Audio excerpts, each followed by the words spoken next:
Hello, good morning, जोहार, मैं संजय और आप देख रहे हैं न्यूज झारखंड। समय हो चला है झारखंड की खबरों को जानने का, उनसे अपडेट होने का।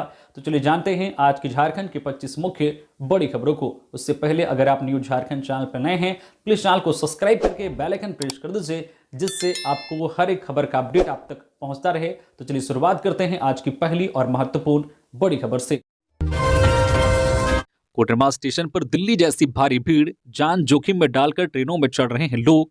महाकुंभ जाने के लिए लोगों की बेताबी कुछ ऐसी दिख रही है कि वहां पहुंचने के लिए श्रद्धालु कुछ भी कर गुजरने को तैयार हैं। जिस तरह शनिवार शाम नई दिल्ली रेलवे स्टेशन पर भगदड़ हुई और तकरीबन 18 लोगों की जान चली गई, कमोबेश उसी तरह की स्थिति कोडरमा स्टेशन पर भी इन दिनों नजर आ रही है। क्षमता से अधिक लोग प्लेटफॉर्म से लेकर रेलवे स्टेशन की सीढ़ियों पर जमा हो रहे हैं और ट्रेन आते ही दौड़ भाग करने लगते हैं। दिन हो या रात, श्रद्धालुओं का सैलाब कम होने का नाम नहीं ले रहा है। प्रयागराज की ओर जाने वाली जितनी भी ट्रेन कोडरमा स्टेशन पर पहुंच रही हैं, लोग उसमें सवार होने के लिए किसी भी हद तक गुजर जा रहे हैं। लड़ाई झगड़ा, धक्का मुक्की, जबरन ट्रेनों का दरवाजा खोलना, इमरजेंसी विंडो से बोगियों में दाखिल होने की तस्वीर इन दिनों आम हो गई है। इसके अलावा कोडरमा स्टेशन पर सबसे खतरनाक तस्वीर यह नजर आ रही है कि लोग ट्रेन आने के बाद प्लेटफॉर्म के बजाय रेलवे ट्रैक से लोग जान जोखिम में डालकर ट्रेन में सवार होने की जद्दोजहद कर रहे हैं। अगर ऐसे में विपरीत दिशा से कोई ट्रेन आ जाए तो एक बड़ा हादसा हो सकता है। हालांकि आरपीएफ के अलावे अन्य सुरक्षाकर्मी और रेलकर्मी लोगों को ट्रेन में सुरक्षित चढ़ाने और भीड़ को नियंत्रित करने का प्रयास कर रहे हैं, लेकिन वह भी नाकामी साबित हो रही है। गोमिया के पूर्व विधायक लंबोदर महतो की तबियत बिगड़ी, अस्पताल में भर्ती। गोमिया के पूर्व विधायक और आजसू पार्टी के संस्थापक सदस्य लंबोदर महतो की तबियत अचानक बिगड़ गई है। उन्हें इलाज के लिए चेन्नई के एक अस्पताल में भर्ती कराया गया है। यहां डॉक्टरों की एक टीम उनका उपचार कर रही है। लंबोदर महतो के स्वास्थ्य के बारे में जानकारी मिलते ही आजसू पार्टी के केंद्रीय अध्यक्ष सुदेश महतो समेत पार्टी के कई नेता उनसे मिलने और उनके शीघ्र स्वस्थ होने की कामना करने के लिए उत्सुक हो गए। जानकारी हो कि लंबोदर महतो आजसू पार्टी के केंद्रीय महासचिव भी हैं। उन्हें 2024 विधानसभा चुनाव में गोमिया सीट पर झामुमो के प्रत्याशी और मंत्री योगेंद्र प्रसाद ने हराया था। राजनीति के क्षेत्र में लंबा अनुभव रखने वाले महतो आजसू पार्टी के प्रमुख विचारक और सुदेश महतो के करीबी नेता माने जाते हैं। उनके स्वास्थ्य की स्थिति पर पूरे पार्टी के नेताओं की चिंता जताई जा रही है। कुंभ स्नान से लौट रहे श्रद्धालुओं की स्कॉर्पियो का एक्सीडेंट, रांची के शशांक शेखर की मौत, 4 लोग गंभीर, तेज रफ्तार बनी वजह। झारखंड के पलामू जिले में कुंभ स्नान से लौट रहे श्रद्धालुओं की स्कॉर्पियो दुर्घटनाग्रस्त हो गई। चैनपुर थाना क्षेत्र के तालापारा में हुए इस हादसे में रांची के मोरहाबादी निवासी शशांक शेखर की मौके पर ही मौत हो गई, जबकि 4 अन्य गंभीर रूप से घायल हो गए। घायलों में अजय शर्मा 45 वर्षीय, आशा देवी 50 वर्षीय, प्रकाश कुमार 25 वर्षीय और निशा भारती 35 वर्षीय शामिल हैं। सभी घायलों को पहले मेदिनी राय मेडिकल कॉलेज अस्पताल में प्राथमिक उपचार दिया गया, जहां से डॉक्टरों ने उन्हें बेहतर इलाज के लिए रांची रेफर कर दिया। चैनपुर थाना प्रभारी श्रीराम शर्मा के अनुसार 3 दिन पहले ये सभी श्रद्धालु स्कॉर्पियो से प्रयागराज गए थे। रविवार को वापसी के दौरान तेज रफ्तार के कारण उनकी गाड़ी एक छोटी पुलिया की रेलिंग से टकरा गई। स्थानीय ग्रामीणों ने तुरंत पुलिस को सूचित किया और घायलों को अस्पताल पहुंचाने में मदद की। स्कॉर्पियो खरीदने के बाद सवालों के घेरे में जा रहा महतो सोशल मीडिया पर बने चर्चा का विषय। झारखंड के गिरिडीह जिले के डुमरी से जेएलकेएम के एकमात्र विधायक जयराम महतो हाल ही में अपनी कथनी और करनी के बीच अंतर को लेकर विवादों में घिर गए हैं। उन्होंने अपने नाम पर एक S11 स्कॉर्पियो गाड़ी खरीदी है, जो सोशल मीडिया पर चर्चा का विषय बन गई है। इससे पहले विधानसभा के पहले सत्र के दौरान जयराम महतो ने जोर देकर कहा था कि उन्हें विधायक भत्ता नहीं चाहिए और सभी विधायकों को आवास की बजाय क्वार्टर में रहना चाहिए। उन्होंने यह भी सुझाव दिया था कि विधायकों को आम जनता की तरह सरकारी बसों से विधानसभा आना चाहिए। अब नई गाड़ी खरीदने के बाद उनकी इन बयानों और वर्तमान क्रियाओं के बीच विरोधाभास पर सवाल उठ रहे हैं। गाड़ी खरीदने पर उठे सवालों के जवाब में जयराम महतो ने स्पष्ट किया है कि विधायक भत्ता प्राप्त करने के लिए उनके नाम पर गाड़ी होना आवश्यक है, इसलिए उन्होंने यह गाड़ी खरीदी। उन्होंने यह भी घोषणा की है कि फरवरी और मार्च महीने की अपनी सैलरी का 75% हिस्सा उन छात्र छात्राओं में वितरित करेंगे जो मैट्रिक और इंटर की परीक्षा में डुमरी के मेरिट लिस्ट में शीर्ष 10 में स्थान प्राप्त करेंगे। हालांकि इस घोषणा के बाद भी सोशल मीडिया पर उनकी कथनी और करनी के बीच सामंजस्य न होने के आरोप पर बहस जारी है। इससे पहले भी जयराम महतो बोकारो में बीएसएल क्वार्टर से संबंधित मामलों और विधानसभा सत्र के दौरान पत्रकारों के साथ व्यवहार को लेकर सुर्खियों में रहे हैं। इस पूरे प्रकरण से यह स्पष्ट होता है कि सार्वजनिक जीवन में नेताओं की कथनी और करनी के बीच सामंजस्य होना आवश्यक है ताकि जनता का विश्वास बना रहे। दिल्ली स्टेशन भगदड़, महाकुंभ जा रहे 18 लोगों की मौत, जांच कमेटी बनी, सीसीटीवी फुटेज सिल। नई दिल्ली रेलवे स्टेशन पर शनिवार रात करीब 9:26 पर भगदड़ से 18 लोगों की मौत हो गई। मरने वालों में 14 महिलाएं और 4 पुरुष शामिल हैं। इनमें 4 बच्चे हैं। 25 से ज्यादा लोग घायल हैं। हालांकि प्रशासन ने 15 घायलों की सूची जारी की है। मृतकों को दिल्ली के RML अस्पताल लाया गया था। स्टाफ सूत्रों के मुताबिक ज्यादातर शवों के सीने और पेट में चोट थी। उनकी दम घुटने से जान गई। हादसा प्लेटफॉर्म नंबर 13, 14 और 15 के बीच हुआ। महाकुंभ जाने के लिए स्टेशन पर शाम 4 बजे से भीड़ जुटने लगी थी। रात को करीब 8:30 बजे प्रयागराज जाने वाली 3 ट्रेनें लेट हो गई, जिससे भीड़ बढ़ी। चश्मदीद के मुताबिक गाड़ी का प्लेटफॉर्म 14 से 16 नंबर बदला गया। इससे भगदड़ मची। दरअसल प्रयागराज स्पेशल ट्रेन, भुवनेश्वर राजधानी और स्वतंत्रता सेनानी एक्सप्रेस तीनों ही प्रयागराज जाने वाली थी। 2 ट्रेनें भुवनेश्वर राजधानी और स्वतंत्रता सेनानी लेट थी। इन तीनों ट्रेनों की भीड़ प्लेटफॉर्म 14 पर थी। जब प्रयागराज स्पेशल ट्रेन यहां पहुंची तभी अनाउंस हुआ कि भुवनेश्वर राजधानी प्लेटफॉर्म नंबर 16 पर आ रही है। सुनते ही 14 पर मौजूद भीड़ 16 की तरफ भागी। कई लोग टिकट काउंटर पर थे। इनमें 90% प्रयागराज जाने वाले थे। अचानक ट्रेन आने का अनाउंसमेंट हुआ तो लोग बिना टिकट प्लेटफॉर्म की तरफ भागे। इससे भगदड़ मची। इन इलाकों में 19 फरवरी को गर्जन और वज्रपात की संभावना। जाने अगले 5 दिनों तक कैसा रहेगा मौसम का हाल। झारखंड के मौसम में इन दिनों लगातार उतार चढ़ाव देखने को मिल रहा है। इसका असर लोगों के स्वास्थ्य पर पड़ रहा है। मौसम विभाग की माने तो फिलहाल अगले 3 दिनों तक मौसम में बदलाव का दौर जारी रहेगा। आज सोमवार को मौसम साफ और शुष्क रहेगा। शाम होते ही लोगों को हल्की ठंड का एहसास होगा। न्यूनतम तापमान में बढ़ोतरी देखने को मिलेगी। रांची स्थित मौसम विज्ञान केंद्र की माने तो झारखंड में अगले 3 दिनों के दौरान न्यूनतम तापमान में धीरे धीरे 2 से 3 डिग्री की बढ़ोतरी हो सकती है। इसके बाद अगले 2 दिन में इसमें कोई बड़े बदलाव की संभावना नहीं है। वहीं 20 फरवरी से कई इलाकों में बारिश के आसार नजर आ रहे हैं। वहीं 19 फरवरी को राज्य के दक्षिणी पूर्वी भागों में कई इलाकों में गर्जन और वज्रपात होने की संभावना है। वहीं 20 फरवरी को दक्षिणी और निकटवर्ती मध्य भागों में भी गर्जन और वज्रपात के आसार नजर आ रहे हैं। वहीं अगर हम बीते 24 घंटे के मौसम की बात करें तो झारखंड में पूरे दिन मौसम शुष्क रहा। सबसे अधिक उच्चतम तापमान 34.3 डिग्री सेल्सियस सरायकेला में दर्ज किया गया। वहीं सबसे कम न्यूनतम तापमान 8.9 डिग्री सेल्सियस खूंटी में रिकॉर्ड किया गया। वहीं मौसम में आए दिन लगातार उतार चढ़ाव होने के कारण लोग सर्दी खांसी जैसे मौसमी बीमारी से जूझ रहे हैं। डॉक्टरों का कहना है कि लोगों को अभी गर्म कपड़े पहनना नहीं छोड़ना चाहिए। किसी भी प्रकार की समस्या होने पर तुरंत डॉक्टर से परामर्श लेना चाहिए। मानगो मिला मानव कंकाल, जांच में जुटी पुलिस। जमशेदपुर के मानगो थाना अंतर्गत सहारा सुंदरबन फेज 2 गेट के करीब रविवार शाम स्थानीय लोगों ने मानव कंकाल को देखा, जिसके बाद स्थानीय लोगों के द्वारा इसकी सूचना मानगो थाना को दी गई। सूचना पाकर मौके पर पहुंचे मानगो थाना प्रभारी निरंजन कुमार ने मामले की गंभीरता को देखते हुए जांच शुरू कर दी है। देखने पर ऐसा प्रतीत हो रहा है कि मानव या कंकाल काफी पुराना है। पीटीआर में हाथी की रहस्यमयी तरीके से मौत, दांत सुरक्षित, शिकार की आशंका नहीं, खून के छींटे मिले, हाथियों के आपसी संघर्ष की आशंका। पलामू टाइगर रिजर्व के दक्षिणी वन प्रमंडल के गारू पश्चिमी वन क्षेत्र में एक हाथी का शव मिलने से हड़कंप मच गया। शनिवार रात को हुई इस घटना की सूचना मिलते ही वन विभाग की टीम तत्काल मौके पर पहुंची। डिप्टी डायरेक्टर कुमार आशीष के अनुसार प्रारंभिक जांच में हाथी के दांत सुरक्षित पाए गए हैं, जिससे शिकार की संभावना को नकारा जा सकता है। घटनास्थल पर खून के छींटे मिलने से अनुमान लगाया जा रहा है कि हाथी की मौत आपसी संघर्ष की वजह से हो सकता है। वर्तमान में मेडिकल टीम द्वारा हाथी का पोस्टमार्टम किया जा रहा है, जिसकी रिपोर्ट से मौत के वास्तविक कारणों का पता चल सकेगा। इससे पहले 7 फरवरी को भी चंदवा थाना क्षेत्र के लाधु पंचायत के दूधी माटी गांव में एक हाथी का शव संदिग्ध परिस्थितियों में मिला था। उस मामले में भी वन विभाग ने हाथियों के बीच संघर्ष की बात कही थी, लेकिन अभी तक मौत का सटीक कारण स्पष्ट नहीं हो पाया है। वन विभाग की टीम दोनों मामलों की गहन जांच कर रही है। क्षेत्र में हाथियों की सुरक्षा को लेकर विशेष सतर्कता बरती जा रही है। बांग्लादेशियों से बिगड़ी संथाल की कानून व्यवस्था, सांसद निशिकांत दुबे की हेमंत सरकार को 6 महीने की मोहलत, कहा अपराध नहीं रुका तो होगा आंदोलन। देवघर में पिछले 3 दिनों में हुई 2 हत्याओं के बाद सांसद निशिकांत दुबे ने झारखंड सरकार पर गंभीर आरोप लगाए हैं। उन्होंने कहा है कि बांग्लादेशी घुसपैठिए संथाल परगना क्षेत्र में अपना वर्चस्व बढ़ा रहे हैं और कानून व्यवस्था को बिगाड़ रहे हैं। दुबे ने कहा है कि मुख्यमंत्री हेमंत सोरेन की सरकार अपराध नियंत्रण की बजाय शिवरात्रि महोत्सव, बालू गिट्टी के अवैध कारोबार और अवैध ट्रांसफर पोस्टिंग जैसे मामलों में ज्यादा रुचि ले रही है। उन्होंने कहा है कि पहली बार देखा जा रहा है कि देवघर में डीआईजी एसपी के रूप में काम कर रहे हैं। उन्होंने मुख्यमंत्री से कानून व्यवस्था सुधारने के लिए आईजी रैंक के अधिकारी की तैनाती की मांग की है।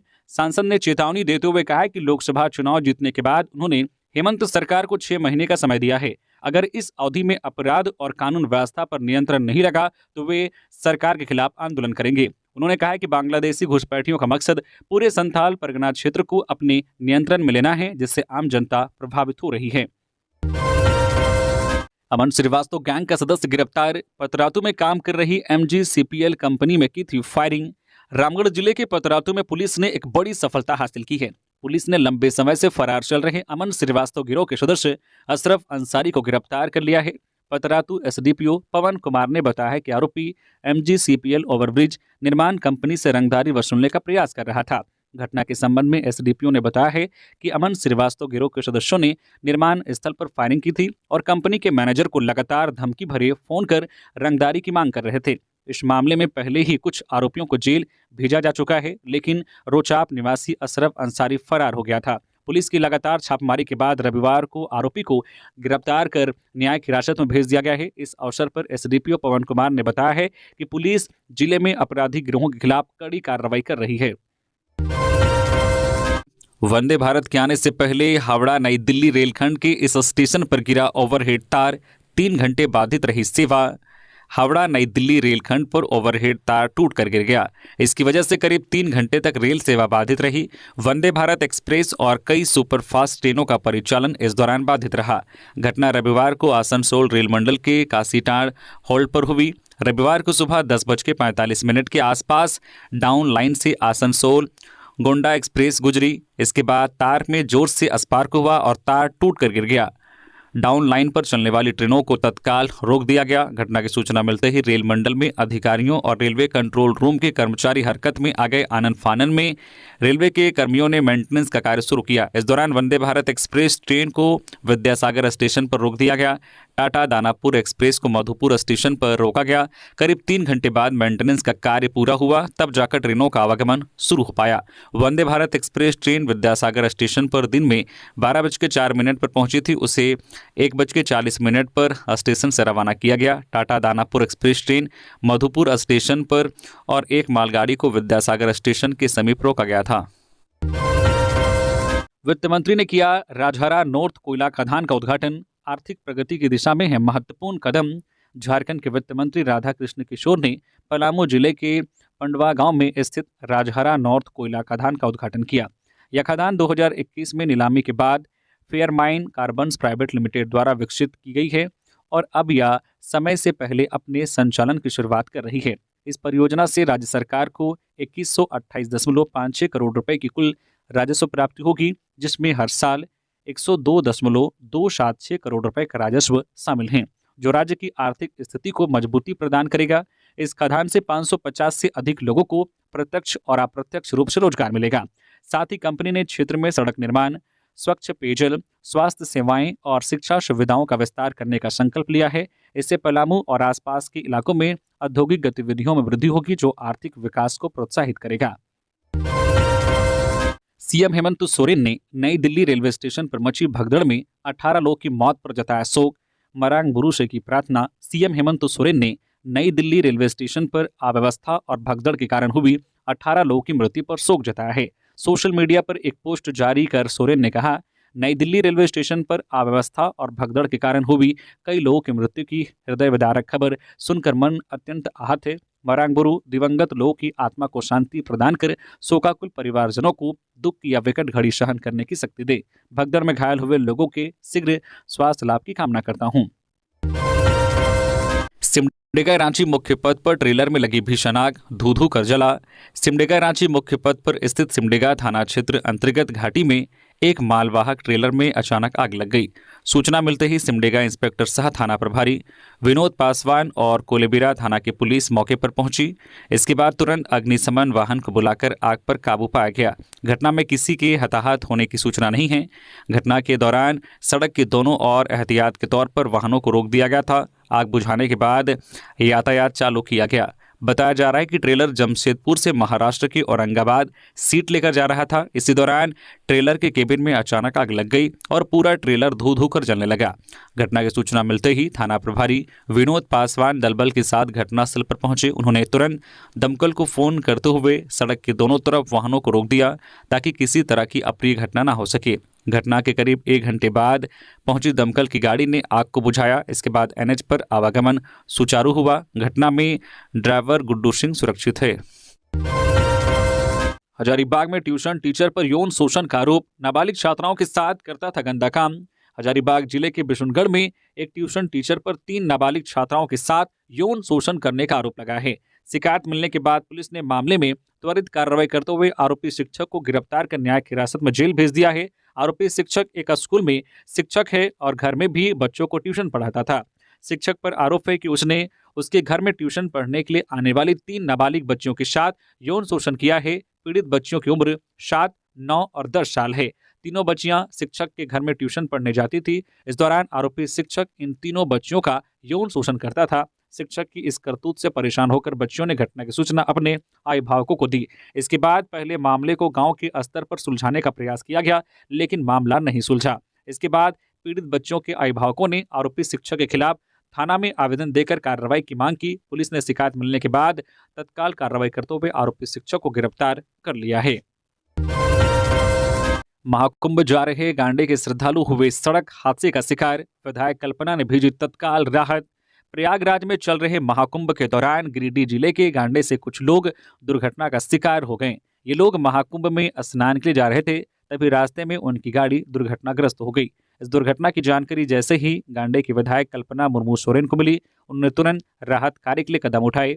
कल्पना मुर्मू सोरेन के निर्देश पर झारखंड पुलिस के अधिकारियों को यूपी के बनारस भेजा गया ताकि घायलों को जल्द से जल्द मदद मिल सके। विधायक ने ट्वीट कर लिखा है कि कल रात महाकुंभ स्नान के लिए जाते समय गांडे के हमारे कुछ लोग दुर्भाग्यवश दुर्घटनाग्रस्त हो गए। घायलों की सहायता के लिए तत्काल झारखंड पुलिस के पदाधिकारियों को बनारस भेजा गया है ताकि उन्हें हर संभव सुविधा मिल सके।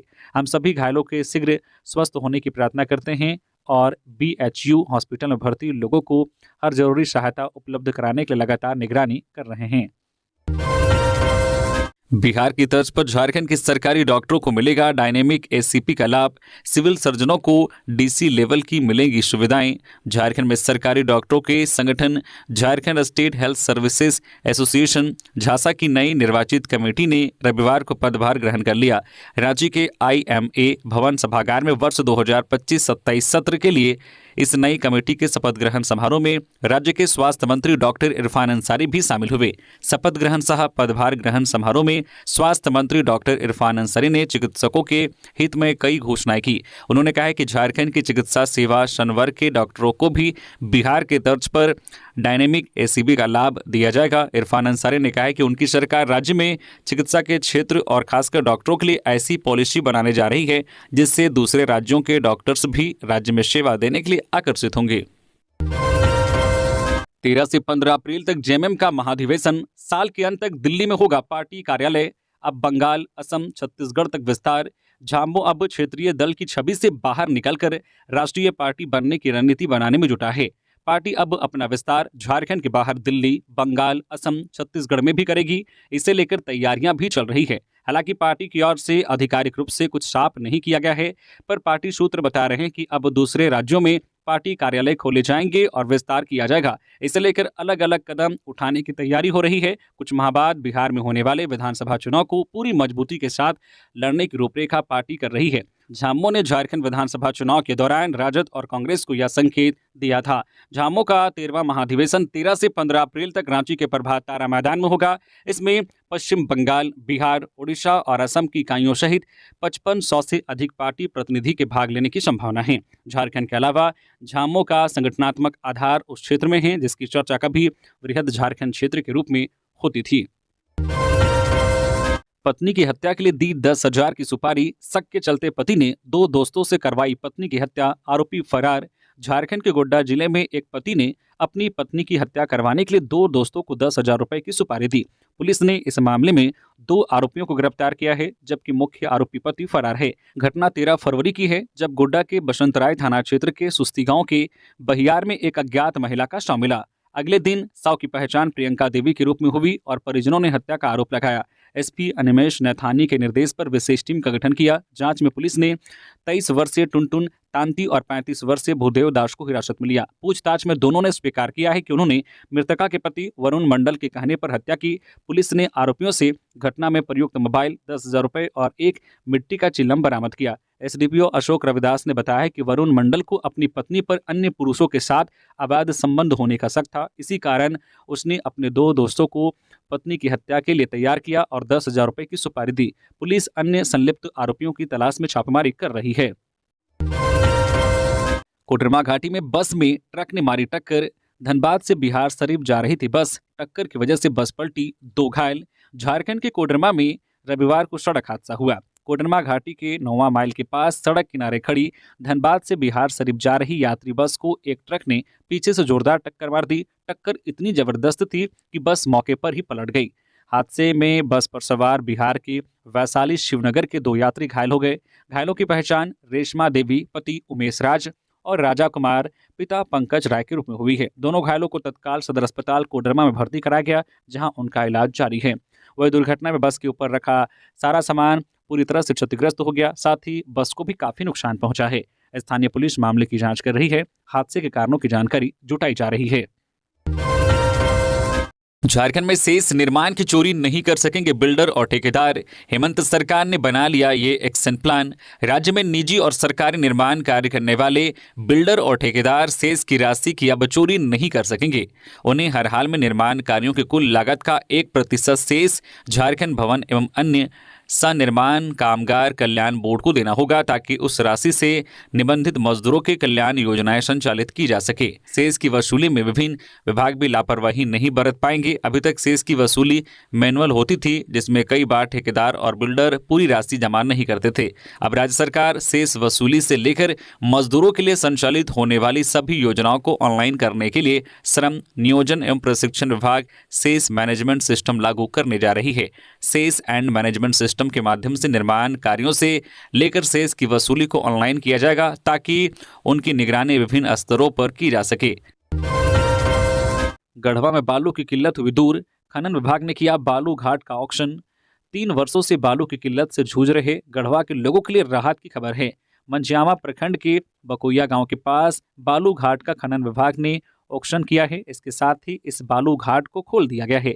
अब लोगों को घर बनाने में बालू की किल्लत का सामना नहीं करना पड़ेगा, साथ ही विकास कार्यों में भी गति आएगी। गढ़वा जिले में लंबे अरसे के बाद बालू घाट की नीलामी होने से जहां एक और आम लोगों ने राहत की सांस ली है, वहीं दूसरी ओर केंद्र से लेकर राज्य सरकार तक की महत्वपूर्ण योजनाओं को पूरा करने में अब सहूलियत होगी। वहीं नदियों से अवैध बालू उठाव में भी कमी आएगी, क्योंकि पिछले 3 वर्षों से लोगों को बालू के लिए अधिक पैसे चुकाने पड़ते थे। जिला खनन पदाधिकारी राजेंद्र उरांव ने कहा है कि झारखंड सरकार के निर्देश पर सरकारी बालू घाट शुरू हो रहा है। इससे लोगों को काफी सहूलियत होगी। गाइडलाइन के हिसाब से काम होगा। जनता को आसानी से बालू उपलब्ध कैसे हो, इसके लिए ऑनलाइन बुकिंग की जानकारी दी जाएगी। पुलिस ने बाइक चोरी के 3 आरोपियों को किया गिरफ्तार। चोरी की 7 मोटरसाइकिलें भी बरामद।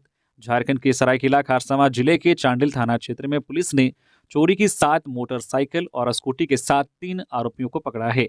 यह कार्रवाई पुलिस अधीक्षक के निर्देश पर अनुमंडल पुलिस पदाधिकारी चांडिल के नेतृत्व में की गई। मिली जानकारी के अनुसार 13 फरवरी 2025 को मोहम्मद अनिसूर रहमान ने अपनी स्कूटी घर के पास खड़ी की, फिर खाना खाने के लिए अंदर गए, लेकिन जब वो वापस आए तो स्कूटी गायब थी। इस पर उन्होंने 14 फरवरी को कपाली ओपी में इसकी शिकायत की। इसके बाद पुलिस ने मामले की जांच की।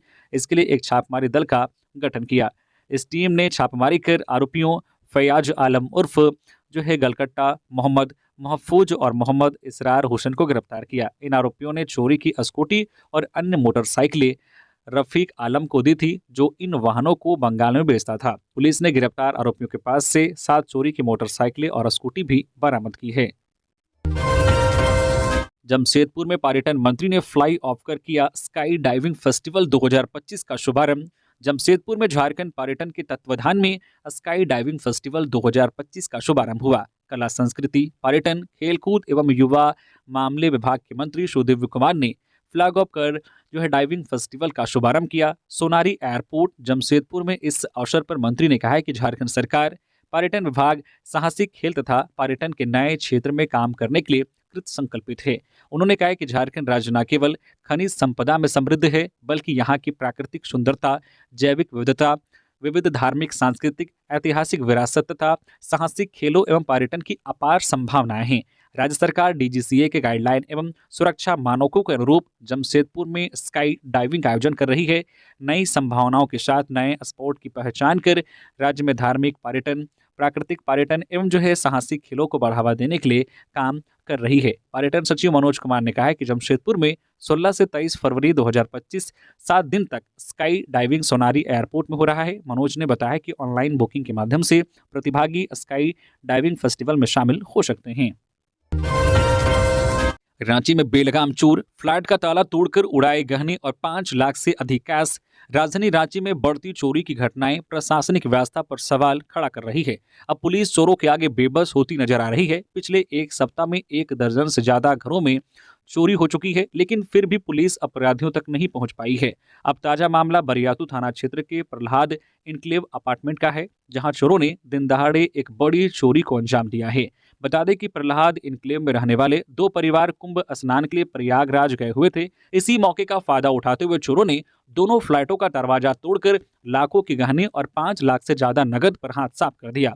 फ्लैट के मालिक संतोष कुमार मलिक और वीरेंद्र कुमार के घरों से चोरों ने सब कुछ लूट लिया। गहने, पैसे और कीमती सामान सब कुछ चोर लेकर फरार हो गए। वही मामले की जानकारी मिलते ही बरियातू थाने के थानेदार मनोज कुमार और उनकी टीम तुरंत प्रहलाद इनक्लेव पहुंची, लेकिन चोरों का कोई सुराग नहीं मिला। सीसीटीवी फुटेज भी खंगाले जा रहे हैं, लेकिन पुलिस के हाथ अभी तक कुछ खास नहीं लगा है। झारखंड में कांग्रेस बना सकती है नया प्रदेश अध्यक्ष, पार्टी में कयावत तेज। खबर झारखंड की सियासत से। झारखंड में कांग्रेस के नए प्रदेश अध्यक्ष बनाए जा सकते हैं। हालांकि इसकी आधिकारिक पुष्टि नहीं हुई है, लेकिन प्रदेश कांग्रेस के अध्यक्ष के लिए नए चेहरे की तलाश की जा रही है। इसको लेकर कांग्रेस आलाकमान में कयावत तेज हो गई है। बताया जा रहा है कि प्रदेश अध्यक्ष के लिए कांग्रेस किसी आदिवासी चेहरे की तलाश कर रही है। सूत्रों से मिली जानकारी के अनुसार जातीय समीकरण को ध्यान में रखते हुए कांग्रेस नए प्रदेश अध्यक्ष बना सकती है। फिलहाल प्रदेश कांग्रेस अध्यक्ष केशव महतो कमलेश और विधानसभा में CLP leader Pradeep Yadav OBC वर्ग से हैं। कांग्रेस आलाकमान के द्वारा प्रदेश में किसी आदिवासी चेहरे की तलाश की जा रही है।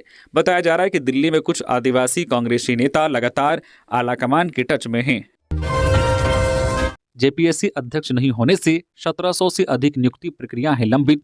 जेपीएससी अध्यक्ष का पद 7 माह से अधिक समय से खाली है, लेकिन अभी तक अध्यक्ष की नियुक्ति नहीं हो पाई है, जिसके कारण 1700 से अधिक नियुक्ति प्रक्रिया अटकी पड़ी है। 22 अगस्त 2024 को डॉक्टर नीलिमा किरकेटा रिटायर हो गई थी। तब से आयोग बिना अध्यक्ष के ही संचालित हो रहा है। झारखंड लोक सेवा आयोग का अध्यक्ष नहीं होने से 11वीं जेपीएससी सिविल सेवा परीक्षा, बाल विकास परियोजना पदाधिकारी और फूड सेफ्टी इंस्पेक्टर जैसे कई महत्वपूर्ण पदों पर बहाली नहीं हो सकी है। कोई अभ्यर्थी प्रारंभिक परीक्षा देकर उसके रिजल्ट का इंतजार कर रहा है, तो कोई मेंस परीक्षा के बाद इंटरव्यू की तारीख के इंतजार में बैठा हुआ है। जबकि हाईकोर्ट ने भी सरकार को जल्द अध्यक्ष पद नियुक्ति करने को कहा था। नंबर प्लेट के साथ छेड़खानी करने वालों की खैर नहीं, पुलिस ने दिखाई सख्त तेवर, अब एक्शन की तैयारी। राजधानी रांची में जब से ऑनलाइन चालान कटना शुरू हुआ है, तब से ट्रैफिक नियमों का उल्लंघन करने वाले लोग तरह तरह की जुगाड़ लगाकर फाइन से बचने में लगे हुए हैं। कोई नंबर प्लेट पर टेप चिपका दे रहा है, तो कोई 1 डिजिट नंबर ही मिटा दे रहा है। इसे देखते हुए नंबर टेम्परिंग करने वालों के खिलाफ एफआईआर की तैयारी शुरू हो गई है। राजधानी में ट्रैफिक पुलिस इन दिनों खासा परेशान है। दरअसल ट्रैफिक नियमों में ईमानदारी बरतने के साथ साथ चालान से बचने के लिए भ्रष्टाचार को बढ़ावा देने जैसे मामलों पर ब्रेक लगाने के लिए ट्रैफिक पुलिस के द्वारा शहर में लगाए गए ऑटोमेटिक कैमरे के जरिए चालान काटा जा रहा है। मैनुअल चालान लगभग बंद कर दिया गया है। नतीजा यह हुआ है कि ट्रैफिक नियमों को ताक पर रखकर चलने वाले लोग ऑनलाइन चालान से बचने के लिए अपने नंबर प्लेट को टेम्पर कर वाहन चलाने लगे हैं। गलत नंबर प्लेट होने की वजह से कई लोगों के फाइन नहीं कटे। इसके लिए कुछ लोगों ने किसी अन्य व्यक्ति के कार का नंबर अपनी स्कूटी पर लगाकर चलाना शुरू कर दिया। यह मामला इतनी बढ़ गई है कि गलती स्कूटी की और चालान पहुंचाना कार मालिकों के पास शुरू हो गया है। सबसे बड़ी समस्या यह है कि कुछ लोग तो सिर्फ चालान से बचने के लिए किसी दूसरे की कार का नंबर अपने बाइक या स्कूटी में लगाकर चल रहे हैं, लेकिन इसका फायदा चोर भी उठाने लगे हैं। वाहन चोर गिरोह के कई सदस्य चोरी की गाड़ियों को खपाने के लिए उसमें कॉपी कार नंबर लेकर सड़क पर घूम रहे हैं। ऑनलाइन चालान के दौरान कई ऐसे मामले सामने आ चुके हैं। ऐसे मामलों का खुलासा तब हो रहा है जब कार चालक को उनके नंबर का चालान मिल रहा है, लेकिन उसमें फोटो किसी स्कूटी या बाइक का मिल रहा है। देवघर में जोरों पर चल रही है शिवरात्रि की तैयारी। मंदिर से लेकर पूरे शहर का किया जा रहा श्रृंगार। शिवरात्रि को लेकर देवघर में तैयारियां जोरों पर चल रही है। शहर की साज सजावट के साथ मंदिर में रंग रोगन कर खूबसूरती का रंग चढ़ाया जा रहा है। शिवरात्रि से पहले प्रतिदिन हजारों की संख्या में श्रद्धालु बाबा धाम पहुंच रहे हैं। मंदिर में श्रद्धालुओं के लिए जिला प्रशासन की ओर से विशेष इंतजाम किए गए हैं। जिले के सभी पदाधिकारियों को शिव बारात को लेकर आवश्यक दिशा निर्देश दे दिए गए हैं। इस वर्ष पहली बार देवघर में निकलने वाली भव्य शिव बारात को पर्यटन विभाग निकाल रही है, जिसे लेकर पूरे देवघर में चर्चाओं का माहौल बना हुआ है। इस बार क्या खास होगा, इसे लेकर जिला प्रशासन की तरफ से इस वर्ष सफल तरीके से शिव बारात निकालने के लिए विशेष ख्याल रखा जा रहा है। राज्य में सशक्त वैचारिक और राजनीतिक माहौल तैयार करना लक्ष्य, पार्टी मिलन समारोह में बोले सुदेश महतो। रविवार को केंद्रीय कार्यालय में आयोजित मिलन समारोह में आजसू पार्टी के अध्यक्ष सुदेश कुमार महतो की उपस्थिति में सैकड़ों युवाओं और समाज सेवियों ने पार्टी की सदस्यता ग्रहण की। सुदेश महतो ने इस अवसर पर कहा कि पार्टी का उद्देश्य राज्य में एक सशक्त वैचारिक और राजनीतिक माहौल तैयार करना है, जिससे संगठन की विचारधारा जन जन तक प्रभावी ढंग से पहुंच सके। उन्होंने यह भी कहा है कि समाज के हर वर्ग के लोगों का पार्टी से जुड़ना इस बात का संकेत है कि नए नेतृत्व को व्यापक स्वीकार्यता मिल रही है, जो चुनावी सीमाओं से परे हैं। तो ये थी झारखंड की टॉप बड़ी खबरें। इसी तरह से झारखंड की हर एक छोटी बड़ी खबर देखने के लिए प्लीज न्यूज झारखंड चैनल को सब्सक्राइब करके बेल आइकन प्रेस कर दीजिए, जिससे आपके पास झारखंड की हर एक छोटी बड़ी खबर का अपडेट आप तक पहुंचता रहे। तो अभी के लिए बस इतना ही, हमें दीजिए इजाजत, फिर मिलते हैं नेक्स्ट खबरों के साथ। धन्यवाद।